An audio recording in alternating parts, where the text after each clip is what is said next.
হলো তো, আরে বেরোনো যাক এবার। আরে এভাবে আমরা বললেই তো আর বেরোতে পারি না। ক্লায়েন্টের সব জিনিস উঠবে তারপর তো। আজকে রাতটা একটু ম্যানেজ করে নে ভাইকে, মোটা টাকার কাজ, বুঝিস না কেন? এরপর তোর এ সপ্তাহে আর কাজের চিন্তা না করলেও চলবে।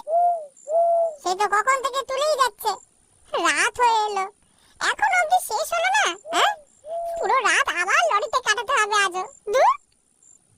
কানাই মুখটা বেজার করে রইল বটে, কিন্তু কিছুই আর বলল না। এই পিকআপ ভ্যানটাই আমার আর কানাইয়ের রুটি রুজি জোগায়।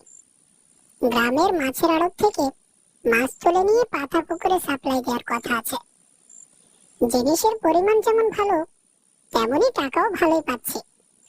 শেষমেশ আড়তের লোকজন জিনিসপত্র চাপানো শেষ করলো। লরিতে উঠে দুজনে মিলে রওনা দিলাম। গাড়ি চলতে শুরু করলো ফাঁকা রাস্তা ধরে।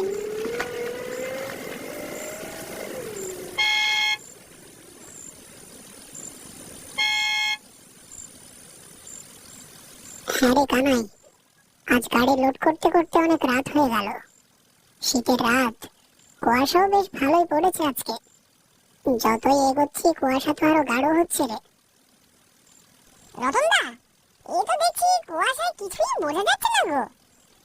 দেখেছো তো, এতবার বললাম শীতের রাত যত বাড়ে এইটাই তো হয়, কিন্তু কে শোনে কার কথা। তুই ঠিকই বলেছিস রতন, কি যে করি, এতটা রাস্তা কিভাবে যাই বলতো। ওই দেখো, একটা আলো দেখা যাচ্ছে না? কানাইয়ের আঙুল লক্ষ্য করে তাকিয়ে দেখি সত্যি একটা হলুদ রঙের আলো দেখা যাচ্ছে দূরে।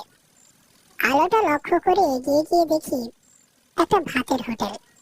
কানাই বলল, বাহ, ভালোই হয়েছে, খিদেতে পেট চু চু করছে। বুঝলে রতনদা, আজ তো এমনিতেও এখন গিয়ে কাউকে পাবো না, যা রাত হয়েছে। রাস্তাঘাট যখন দেখাই যাচ্ছে না, একটু কয়েক ঘন্টা জিরিয়ে নেওয়া যাক। হ্যাঁ তুই ঠিকই বলেছিস, নেমে গিয়ে কিছু খাওয়া দাওয়া করে একটু বিশ্রাম নিয়ে নিই।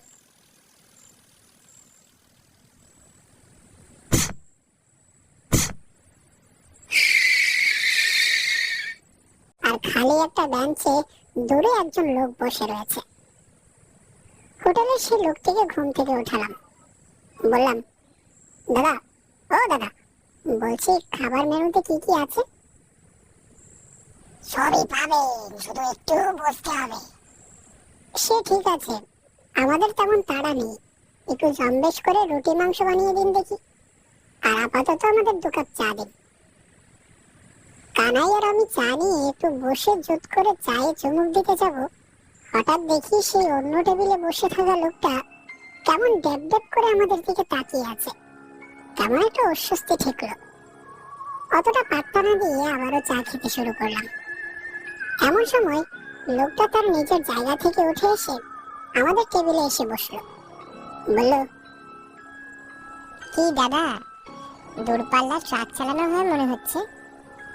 আগে হ্যাঁ, পিকআপ ট্রাক। তা এদিক দিয়ে কোথায় যাওয়া হচ্ছে?